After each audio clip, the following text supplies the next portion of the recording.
Hello, everybody. This is Daryl Whitman with DestinationWVFTV. Thank you for watching. Me and my wife just completed a 7-day cruise on the largest cruise ship in the world, Royal Caribbean's Icon of the Seas. In this video, we talk about things we liked and the things we didn't. Let me say at the outset, there are far more things to like than to dislike. I struggle with the dislikes, but I was able to put together a small list. With that being said, let's get started with the likes. Number one, Icon is a big, beautiful ship. It has more amenities and unique features than any ship I've ever been on. Amenities like the Overlook, a place where you could go and relax with floor-to-ceiling windows with amazing ocean views in a quiet, peaceful environment.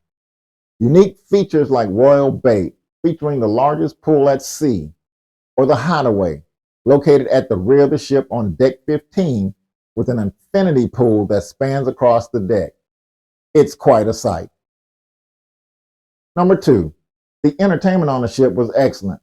Me and my wife love music, so we found ourselves at Lou's Jazz and Blues in Central Park a couple of nights.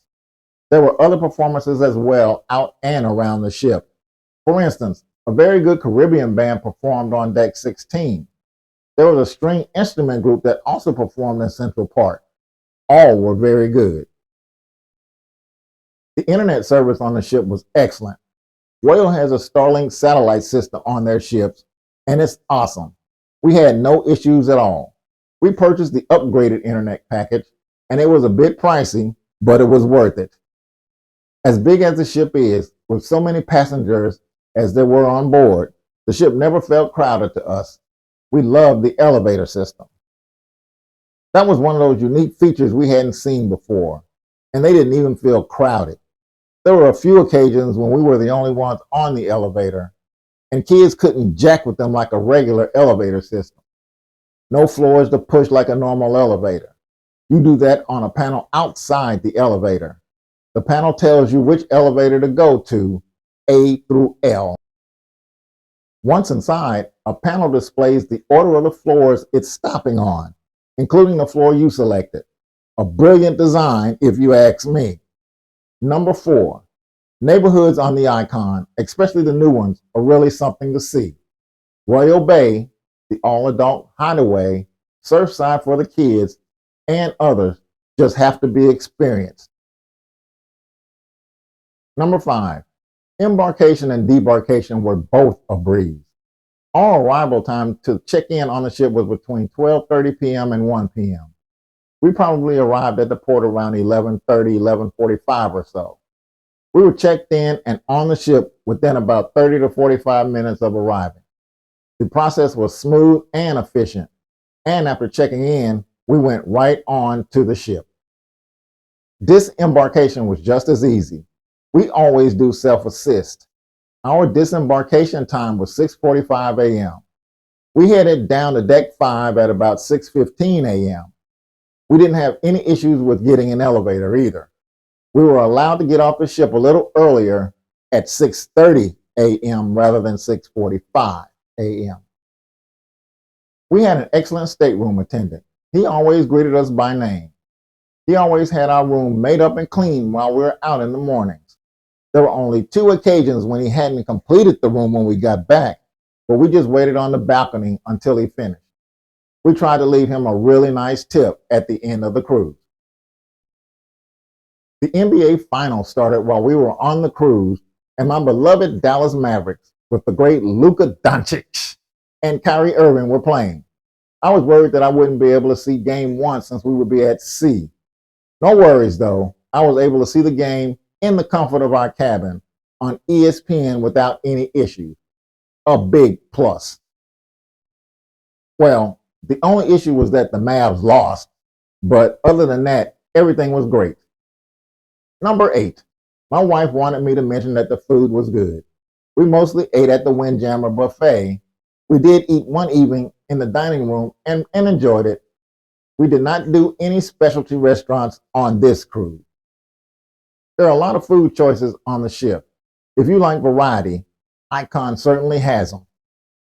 Number 9, the ship has a store that carries essential items which all ships don't.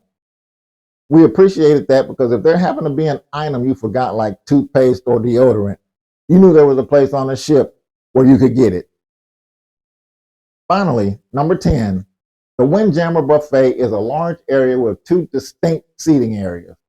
Even with the ship at capacity, we really didn't have much of a problem finding seating. You might think the opposite would be true. Now that we covered the likes, and I probably could have gone on a little longer, let's turn our attention to what we didn't like so much. Remember, I struggled to put this list together. Number 1, I wondered where on the ship the sail-away party would be held. Typically, it's on the Lido deck around the main pool area on a ship. On Icon, it was held in a small, confined area on deck 16 above the Lido deck. Not the greatest location. In my opinion, it was not great for viewing or recording because everybody is at the same level with not much room to move around. I did the best I could, but you can see in the video people walking in front of you. It was just not a good area to host it. That being said, it was the most hyped sail-away party I've seen on a Royal Caribbean ship. They're not Carnival's level yet, but they're trying. I was not a fan of the reservation system for shows. The one show I was really interested in seeing, Aqua Action in the Aqua Theater, I could never get the time I wanted. You had to reserve it through the Royal app, and every time I tried to make my reservation, only the late show was available. I prefer first come, first serve with the shows that are complimentary. That was a big source of frustration for me.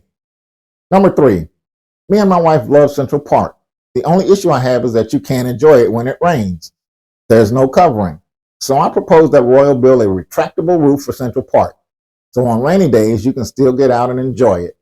What do you think? The cruise director seemed absent on this cruise to me. I never knew who it was until almost the end of the cruise. And that was only because I saw her on one of the Royal Caribbean programs on TV.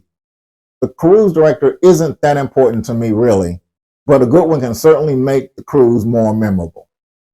Where was the soul music on this cruise? Usually there are some Motown sounds or something similar on a cruise, a show or a band, but there were none to be found on this cruise.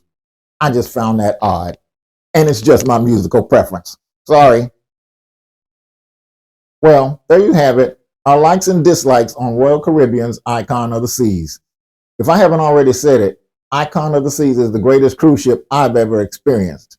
My wife called it impressive, and she's never said that about any other cruise ship we've been on. Well, thank you for watching, but before I conclude, I invite you to consider subscribing with us. We have so much more in store for you in 2024. We'd love for you to join our growing YouTube community. Check our channel out, and if you like what you see, please join us. Thank you again, goodbye, and God bless. This is Gerald Whitman. Thank you for watching. Remember to like and subscribe, and we'll see you on the next episode of Destination WVF TV.